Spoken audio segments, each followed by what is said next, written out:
পুরো বছর জুড়েই ছিল অসংখ্য শিক্ষা ও অভিজ্ঞতা। কিছুর জন্যই রবের প্রতি শুকরিয়া থাকবে সব সময়ের জন্য। হ্যালো এভরিওয়ান, আসসালামু আলাইকুম। কেমন আছেন সবাই? আশা করছি সবাই ভালো আছে। দেখতে দেখতে পুরো 25 সালটাই চলে গেল, আর কত কিছুই যে মানুষের কাছ থেকে শিখতে পেরেছি, অভিজ্ঞতা অর্জন করতে পেরেছি, সেটা আর বলার কোনো ভাষা নেই। তাই 2026 সালের বছর শুরুতে সবাইকে জানাই নতুন বছরের শুভেচ্ছা। আজকে আমাদের বাসায় দুপুরের দাওয়াত ছিল সবারই, তাই আমরা আর দেরি না করে সবাই মিলে রেডি হয়ে পড়েছি। রেডি হয়ে একসাথে বের হয়ে পড়েছি। তবে দাওয়াতটা অনেক বেশি দূরে ছিল না, কিন্তু আমরা কোথায় দাওয়াত খেতে যাচ্ছি সেটা অবশ্যই সবার সাথে শেয়ার করব। তাই আর দেরি না করে সবাই আমাদের ফুল ভিডিওর সাথেই থাকুন। যেহেতু আমাদের বাসা থেকে অনেক দূরে ছিল, তাই আমরা হেঁটে হেঁটে আজকে দাওয়াত খেতে যাব, প্রকৃতিকে উপভোগ করতে করতে যাব। অনেকদিন হলো বাসা থেকে বের হওয়া হয় না, তাই আমার শাশুড়িকে বললাম আমরা সবাই মিলে আজকে হাঁটতে হাঁটতে দাওয়াত খেতে যাব। এই তো আমরা কিন্তু অলরেডি চলে এসেছি যেখানে আমরা দাওয়াত খাবো। এখানে আমার ভাবিকে দেখতে পাচ্ছেন, সে অনেক ব্যস্ত ছিল, কারণ তার বাসায় আমরা দাওয়াত খেতে এসেছি। তারই ছিল ছোট ভাইয়ের সুন্নতে খাত। আজকে তাকে সুন্নত দেওয়ার জন্য দেশ গ্রামে হাজামদেরকে দিয়ে দেওয়া হয়। এখানে 3 জন হাজাম এসেছে,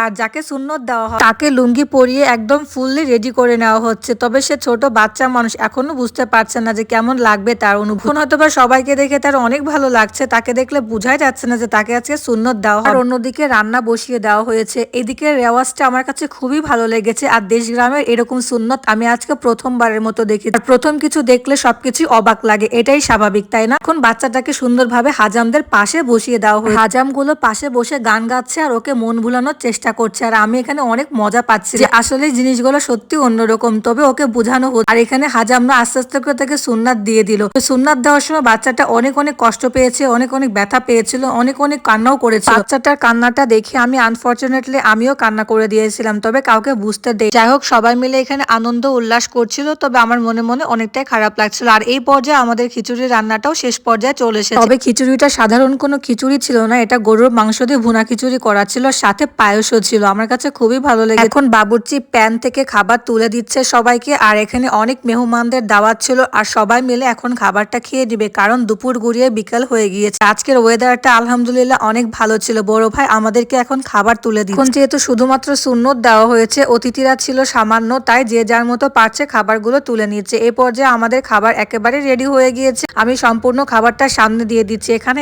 আমি, আমার শাশুড়ি এবং আমার জানু খাবারটা খাবো। আমাকে খাবার দেওয়া দেখে মনে হচ্ছিল এটা আমারই বাসা, আমি খাবারগুলো সার্ভ করছিলাম, বিষয়টা এরকম তাই না? যাই হোক, আমরা সবাই খাবারগুলো খেয়ে নিচ্ছি। খাবারটা খেয়ে আমি বললাম অনেক অনেক মজা হয়েছে। আমার জানু আমাকে জিজ্ঞেস করছিল কেমন ছিল খাবারটা, আর বরাবরের মতো আমার কিন্তু ভুনা খিচুড়ি মাংস অনেক অনেক ভালো লাগে। তো আমার খাওয়া দাওয়া শেষ করে হাত চাত ধুয়ে একদমই ফ্রেশ হয়ে সবার কাছ থেকে বিদায় নিয়ে নিচ্ছি, কারণ যেহেতু আমাদের সন্ধ্যা হয়ে যাচ্ছে, বাসায় যেতে হবে। যাই হোক, সবার কাছ থেকে বিদায় নিয়ে আমরা এখন সবাই বাসার থেকে বের হয়ে গেলাম। এই ছিল আমাদের আজকের ফুল আয়োজন এবং ফুল ভিডিও। কেমন ভালো লাগলো অবশ্যই লাইক কমেন্ট শেয়ার করে পাশে থাকবেন। দেখা হবে আগামী নেক্সট ভিডিও। আল্লাহ।